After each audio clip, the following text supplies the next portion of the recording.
예수님께서 무리들 앞에 강독을 하고 계셨습니다. 어떤 비유를 들어서 말씀을 전하고 있으셨는데 예수님의 귀에 어떤 말이 들려옵니다.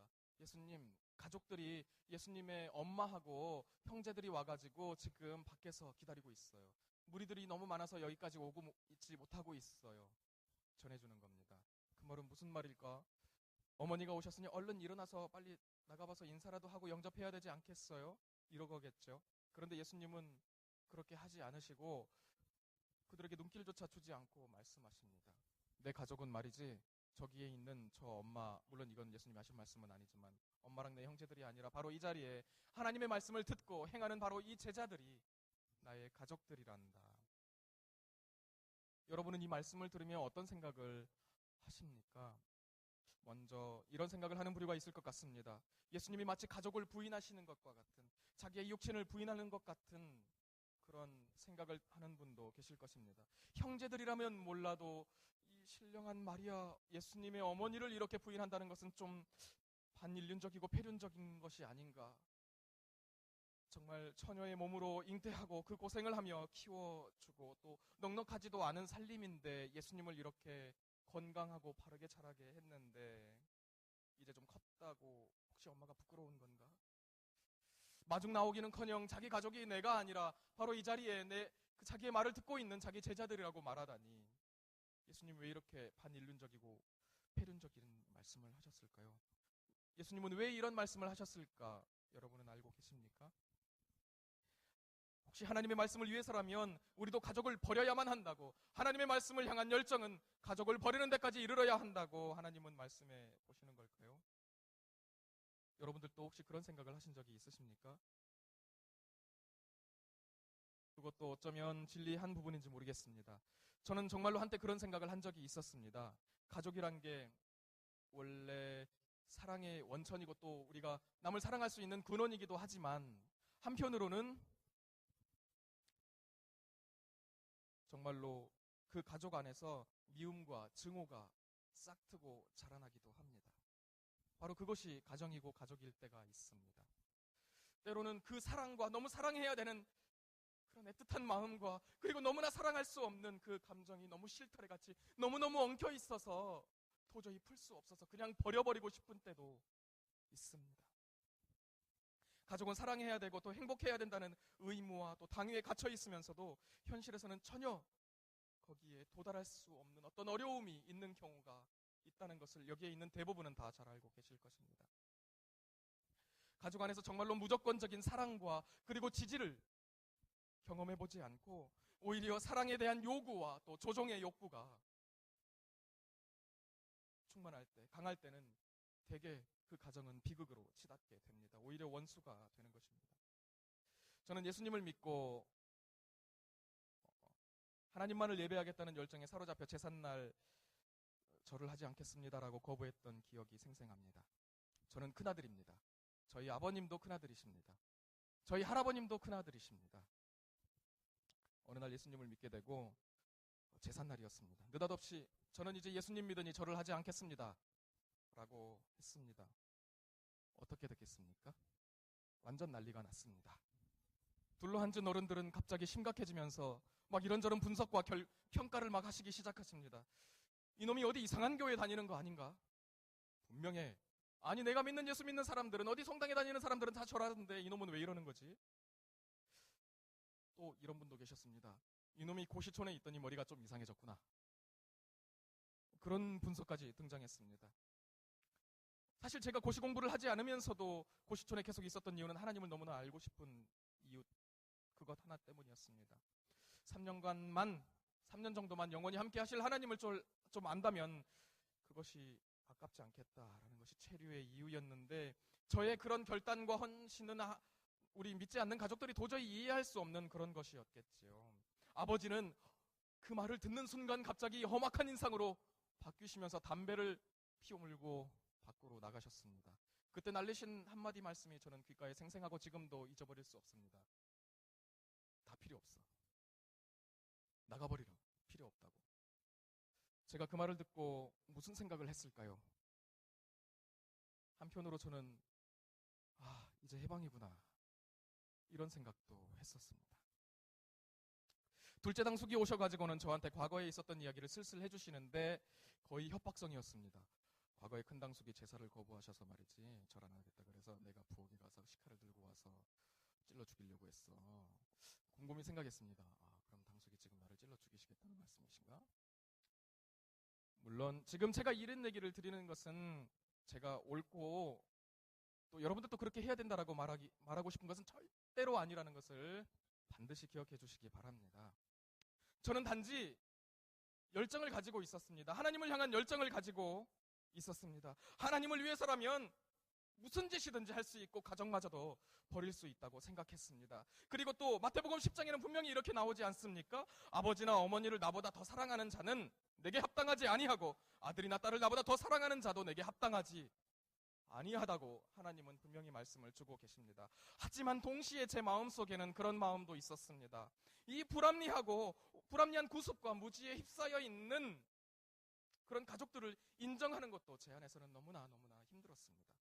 제가 동의하기도 전에 나는 큰아들로 전혀 태어나고 싶은 생각이 없었는데 왜 나를 큰아들로 낳아가지고 내게 모든 그런 짐을 지우게 하는가. 저는 오늘 본문을 보면서 그때 생각했습니다. 이 말씀이 정말로 가족을 버리라는 말씀이었으면 정말 좋겠다. 그러면 내가 이 모든 짐을 벗어버리고 떠나버릴 수 있을 텐데 너무나 가족에 대한 의무감이 저를 괴롭혔기 때문에 하나님과 또 가족 간의 그 의무의 충돌 그리고 그 버거움이 저에게는 이 본문을 보면서 하나님이냐 가족이냐 육체적인 가족이냐 양자택일의 문제로 보였던 것입니다. 당연히 지금이라면 그 사이의 어느 길이 양 두 마리 토끼를 다 잡을 수 있는 길을 그런 지혜가 있을지도 모르겠습니다. 성경을 읽으면서 제가 원하는 해석이 확증되기를 간절히 바라며 성경을 읽었습니다. 가족들을 버리고 어디론가 하나님의 일을 위해 호련히 떠나버리면 정말 좋겠다. 예배 가운데 맨날 하나님만 예배하고 이 무거운 짐을 내게 안겨주는 이 가족들은 버려버렸으면 좋겠다. 그런데 읽다가 아주 걸림돌이 생기게 되고 말았습니다. 그것은 디모데전서 5장 8절입니다. 디모데전서는 누가 썼습니까? 바울이 썼죠. 누구든지 자기 친족 특히 자기 가족을 돌보지 아니하면 믿음을 배반한 자요 불신자보다 더 악한 자니라. 저는 절망에 빠지고 말았습니다. 내가 믿음의 길을 선택해서 가족을 버리고 내가 하나님의 일을 하러 가려고 했는데 세상에 가족을 버리면 불신자보다 더 악하다니 내가 그럼 그런 존재인가? 어떡하지? 여러분은 어떻게 생각하십니까? 또 동일한 어려움에 빠진 친구가 있다면 여러분 뭐라고 충고해주고 싶으십니까? 혹시 이런 생각하시는 분도 있습니까? 그건 예수님 말씀이고 가족을 버리라는 건 예수님 말씀이고 말이지 이거 가족을 버리면 불신자보다 더 악하다는 건 바울인데 말이지 예수님이 그래도 한 끗발 높으니까 예수님 말씀이 더 옳은 거 아닌가? 이 사람은 거의 하나님의 말씀을 섰다나 포카 게임과 비슷하게 생각하는 사람이겠죠. 끝발이 높으니까 그 말을 지키는 건 아닐 겁니다. 오늘 본문은 마태복음과 마가복음에도 나오는데 그런데 오늘 누가복음에서 이 본문이 등장하는 맥락이 있습니다. 그걸 잘 보아야 합니다. 어떤 얘기가 나오냐면 주위의 군중들에게 비유로 말씀하시면서 있지 말씀에 씨가 뿌려지면 어떤 거는 길가에 떨어지고 어떤 거는 돌밭에 뿌려지고 어떤 건 좋은 밭에 뿌려져 가지고 좋은 열매를 맺는단다. 그러니까 그 말은 말씀을 듣고 너희 밭이 중요한 거야. 우리가 어떻게 그것을 듣고 어떻게 행하느냐에 따라 좋은 열매가 맺히는 거예요. 그러니까 그 말씀을 듣고 주의 깊게 듣고 잘 행해야 된다라는 말씀을 하고 있는 맥락인 것입니다. 그리고 그 이후에 등불 비유를 드시면서 또 말씀을 하십니다. 말씀을 듣고 그것을 그냥 감춰두지 말라는 겁니다. 왜 빛을 비추신 하나님의 말씀을 듣고 그걸 가만히 감춰두니 겉으로 드러내고 그 말씀대로 행하라 이 말을 하고 계셨던 것입니다. 그리고 18절에 아주 결정적으로 요약을 주십니다. 너희가 어떻게 들을까? 어떻게 너희가 듣고 있는지 조심해라. 주의해서 들어라.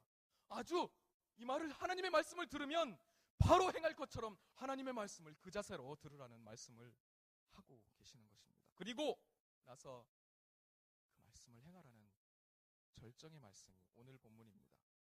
그 맥락 가운데. 그래서 이 말씀을 듣고 예수님이 자기 말씀대로 행하는 사람이 가족이라니까 나도 예수님처럼 가족을 버리고 말씀을 행해야 되겠다. 가족을 버려야 되겠다라고 하는데 중점을 둔다면 그 사람은 조금 예수님의 그 마음의 중심으로부터 살짝 벗어나 있는 겁니다. 오히려 예수님의 뜻은 가족을 버릴 정도의 자세로 하나님의 말씀을 듣고 행해야 한다는 바로 거기에 있습니다. 그런데 저는 제 마음의 부담 때문에 가족을 버려야 됩니다라고 믿고 싶었던 것입니다.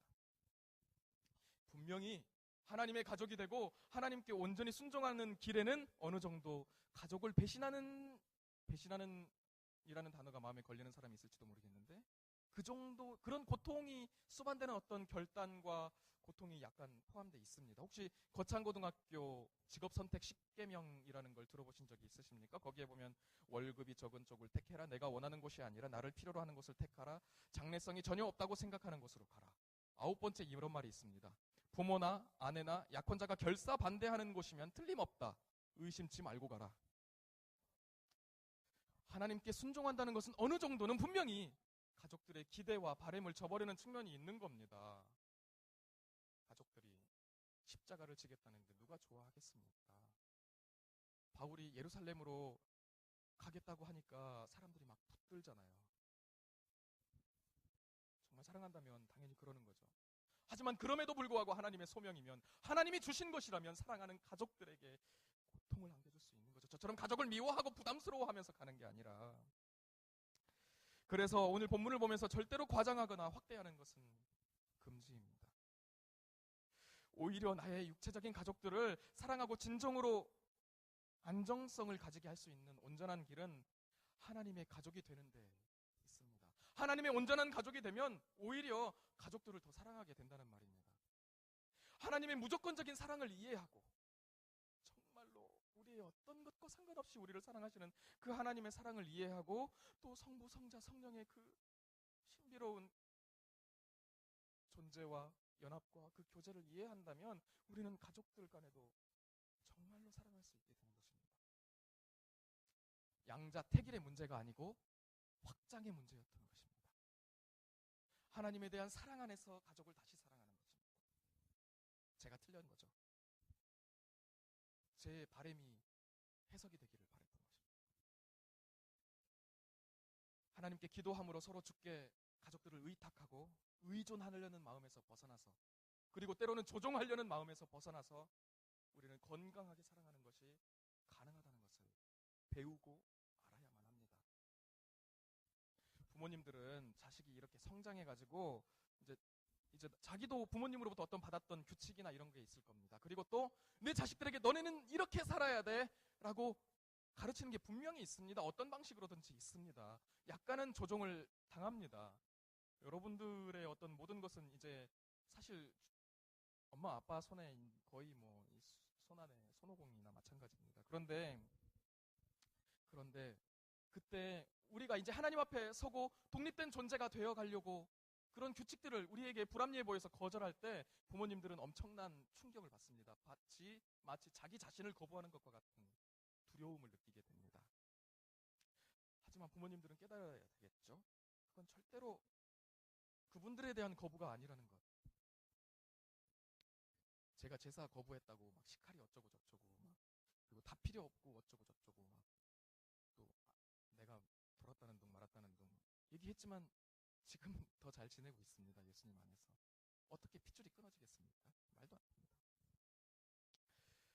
오직 하나님의 가족으로서 하나님 앞에 선 존재로 온전하게 인정될 때 부모님들도 자식들을 바르게 사랑할 수 있습니다. 바르게 하나님 안에서 양육할 수 있는 것입니다. 반대편도 마찬가지입니다.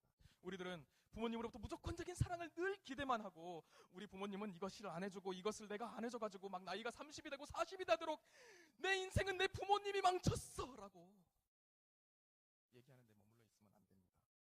왜냐하면 이제 하나님의 가족이 되었으면, 하나님의 사랑을 온전하게 알게 되었으면 하나님 안에서 그 가족들을, 우리 부모님들을 정말 불쌍하게 여길 수 있기 때문입니다.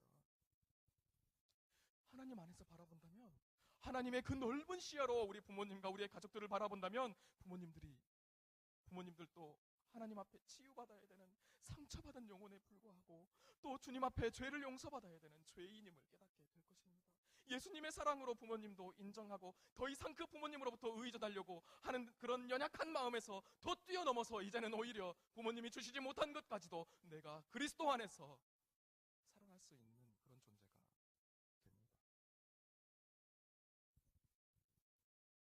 계속해서 그런 불만을 가지고 있다면 그 사람은 예수님 안에서 정말 아직도 어린애라고 생각하고 겸손하게 이렇게 좀 더 기도했으면 좋겠습니다. 여러분 비난하는 건 아니고, 물론 여기 계신 분들은 저보다 훨씬 나으시겠지만 결국 주님의 말씀을 준행하고 하나님을 바르게 사랑하고 하나님의 바른 가족이 되는 것이 우리의 가족도 바르게 사랑하게 하는 것입니다. 주님 안에 모든 것이 있다는 건 변함이 없습니다.